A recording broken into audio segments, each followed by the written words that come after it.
क्या smart meter की वजह से नीतीश सरकार को एक बड़ा खामियाजा आने वाले बिहार विधानसभा के चुनाव में भुगतना पड़ सकता है? क्या आने वाले बिहार विधानसभा के चुनाव में नीतीश कुमार के सामने सबसे बड़े जो मुद्दे होंगे वो बिहार में स्मार्ट मीटर का लगना, जमीन सर्वे का होना और बाढ़ से लोगों की जो त्रासदी हुई है इस बार भागलपुर के इलाके में और बिहार के अन्य अन्य इलाकों में, वहां के सबसे बड़े मुद्दे नीतीश कुमार के सामने होंगे।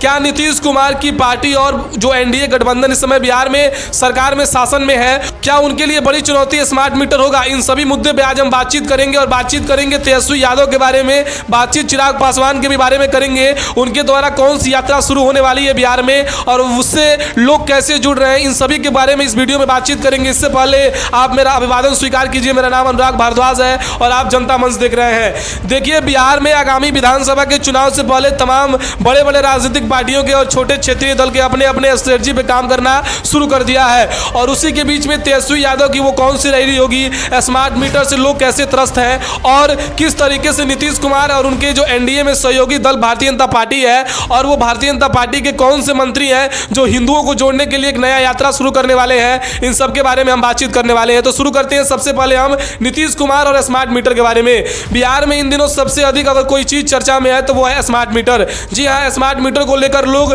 कहीं कहीं विरोध प्रदर्शन कर रहे हैं और कहीं कहीं अपने घरों में लोग स्मार्ट मीटर को नहीं लगाने दे रहे हैं। इसका सबसे बड़ा कारण क्या है कि लोग ये कह रहे हैं कि अगर स्मार्ट मीटर हमारे यहाँ लगता है तो जब हम रिचार्ज करेंगे तभी हमारे यहाँ लाइट रहेगी। अगर हम किसी कारणवश रिचार्ज नहीं कर पाते हैं या फिर पैसे नहीं होते हैं तो फिर लाइट हमारे घर से काट दी जाएगी और ऐसा ही स्मार्ट मीटर का कुछ सिस्टम चल रहा है। वहीं दूसरी ओर बिहार में बाढ़ आई है और बाढ़ इससे कुछ दिनों पहले बिहार में बाढ़ आई थी और भागलपुर में और भागलपुर के कई इलाकों में कई मकान ऐसे गंगा के आगोश में चले गए, समा गए। इसको लेकर भी लोगों के अंदर काफी आक्रोश है। लोग कह रहे हैं कि कब तक बाढ़ से हम निजात नहीं पा पाएंगे, कब तक सरकार और शासन व्यवस्था हमारे ऊपर ध्यान नहीं देगी। इसको लेकर भी एक बड़ा मुद्दा बन रहा है। तो यही बिहार की विधानसभा के चुनाव में कुछ बड़े मुद्दे हो सकते हैं। वहीं दूसरी ओर जमीन सर्वे को लेकर कुछ इलाकों में बिहार के जमीन सर्वे शुरू हो चुका है, मुजफ्फरपुर इत्यादि इलाकों में जमीन सर्वे शुरू हो चुका है और जमीन सर्वे को लेकर लगातार विपक्ष नीतीश कुमार के ऊपर हमलावर है और विपक्ष ये कह रहा है कि नीतीश कुमार की जो जमीन सर्वे की स्थिति है इसके ऊपर सोचनी चाहिए और चेंज करनी चाहिए।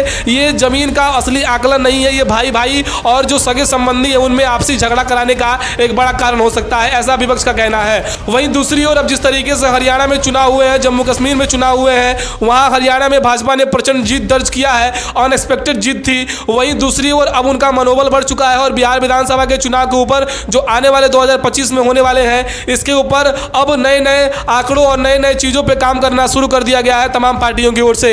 वहीं केंद्रीय मंत्री गिरिराज सिंह जो भारतीय जनता पार्टी से हैं और वो अभी हिंदुओं को जोड़ने की एक यात्रा शुरू करने वाले हैं जिनकी यात्रा किशनगंज तक जाएगी। तेजस्वी यादव भी अपने कार्यकर्ताओं से मिलने के लिए एक नई रैली शुरू करने वाले हैं जिसमें वो कार्यकर्ताओं से मिलेंगे और कार्यकर्ताओं का मिलन समारोह होगा।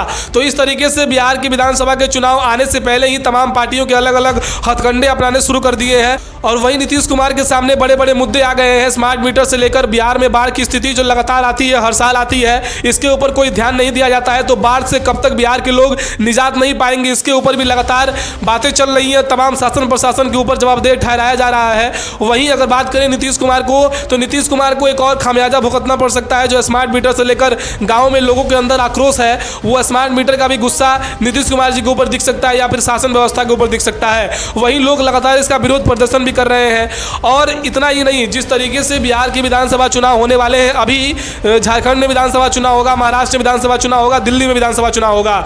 इन सभी के आंकड़ों को देखते हुए बिहार में भी लोग काम करेंगे। वहीं जनसुराज एक नई पार्टी बन चुकी है 2 अक्टूबर को और वो भी अब नए नए अपने अपने हथकंडे अपनाने शुरू कर दिए हैं। उनके भी दावे हैं कि वो बिहार को किस तरीके से बदलना चाहते हैं। प्रशांत किशोर की स्ट्रेटजी उसके ऊपर वो काम कर रहे हैं। तो आपको क्या लगता है बिहार विधानसभा का चुनाव कितना महत्वपूर्ण होगा और बिहार विधानसभा के चुनाव में कौन से बड़े बड़े मुद्दे होंगे, इसके बारे में अपने विचार को आप कमेंट सेक्शन में बता सकते हैं और कौन से मुद्दे से आप भी त्रस्त हैं इनके बारे में भी अपने विचार को कमेंट में बता सकते हैं। बहुत बहुत धन्यवाद। आप जनता मंच देख रहे थे।